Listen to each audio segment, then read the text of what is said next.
કાંકરિયા જતા મુલાકાતીઓ માટે ખુશખબર આવ્યા છે। મધ્યપ્રદેશના ગ્વાલિયરથી કાંકરિયા પ્રાણી સંગ્રહાલયમાં 2 વાઘ અને 10 કાળિયાર લાવવામાં આવ્યા છે, જેને પ્રેમથી વીર અને ભૂમિ કહીને બોલાવવામાં આવી રહ્યા છે। મહત્વનું છે કે પ્રાણી સંગ્રહાલયમાં નવી વાઘ વાઘણની જોડી આકર્ષણનું કેન્દ્ર બની રહેશે।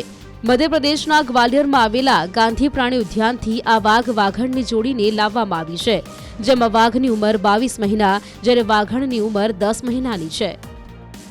વાઘ જોડી 1 નર અને માદા અને કાળિયાર જોડી 5 નર અને માદા કાંકરિયા પ્રાણી સંગ્રહાલયમાં લાવેલ છે। અને આ પ્રાણી સંગ્રહાલયમાં જે કર્મચારીઓ દ્વારા અને પ્રાણી સંગ્રહાલયના સુપ્રિન્ટેન્ડન્ટ શ્રી દ્વારા આ 3 ટ્રક મારફતે અહીંયા લાવવામાં આવેલ છે અને તેમને પાંજરાઓમાં રાખવામાં આવેલ છે।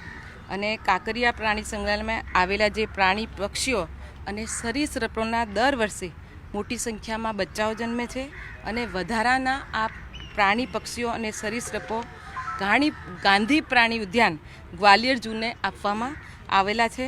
સદર પ્રાણીઓને ન્યૂ ઓથોરિટી નવી દિલ્હીના નીતિ નિયમો અનુસાર 1 માસ સુધી ક્વોરન્ટાઇનમાં રાખવામાં આવશે અને ત્યારબાદ આજે મુલાકાતીઓ માટે જોવા માટે ખુલ્લા મૂકવામાં આવેલ છે। આ બધાની અંદર સેન્ટ્રલ ઝૂ ઓથોરિટીની ગાઈડલાઈન હોય છે, જેને આપણે ફોલો કરવાની હોય છે।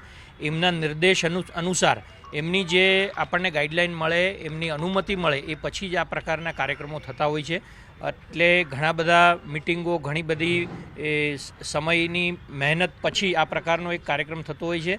આને લાવવા એ પણ એક મોટી ચેલેન્જ હોય છે। એટલે આપણે ત્યાંથી સુપ્રિન્ટેન્ડન્ટ ના એડવાઇઝર સાહુ સાહેબના માર્ગદર્શનમાં આપણા ઝૂ સુપ્રિન્ટેન્ડન્ટ સર્વ શાહ એમની ટીમ સાથે ત્યાં ગયેલા હતા અને 3 ટ્રકની અંદર આ જે પ્રાણીઓ છે 5 બ્લેકબકની જોડી અને 1 વાઘની જોડી એને અહીંયા લાવવામાં આવ્યા છે। કાંકરિયા જતા મુલાકાતીઓ માટે ખુશખબર આવ્યા છે। મધ્યપ્રદેશના ગ્વાલિયરથી કાંકરિયા પ્રાણી સંગ્રહાલયમાં 2 વાઘ અને 10 કાળિયાર લાવવામાં આવ્યા છે, જેને પ્રેમથી વીર અને ભૂમિ કહીને બોલાવવામાં આવી રહ્યા છે। મહત્વનું છે કે પ્રાણી સંગ્રહાલયમાં નવી વાઘ વાઘણની જોડી આકર્ષણનું કેન્દ્ર બની રહેશે। મધ્યપ્રદેશના ગ્વાલિયરમાં આવેલા ગાંધી પ્રાણી ઉદ્યાનથી આ વાઘ વાઘણની જોડીને લાવવામાં આવી છે, જેમાં વાઘની ઉંમર 22 મહિના જ્યારે વાઘણની ઉંમર 10 મહિનાની છે। વાઘ જોડી 1 નર અને માદા અને કાળિયાર જોડી 5 નર અને માદા કાંકરિયા પ્રાણી સંગ્રહાલયમાં લાવેલ છે।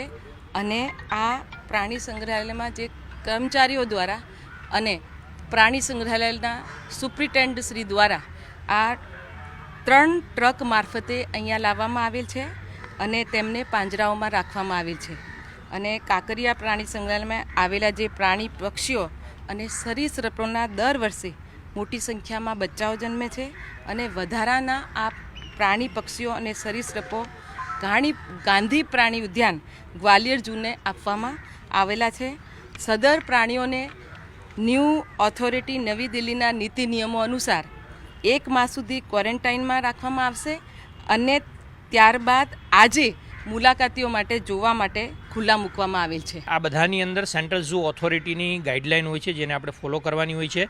એમના નિર્દેશ અનુસાર એમની જે આપણને ગાઈડલાઈન મળે, એમની અનુમતિ મળે એ પછી જ આ પ્રકારના કાર્યક્રમો થતા હોય છે। એટલે ઘણા બધા મિટિંગો, ઘણી બધી સમયની મહેનત પછી આ પ્રકારનો એક કાર્યક્રમ થતો હોય છે।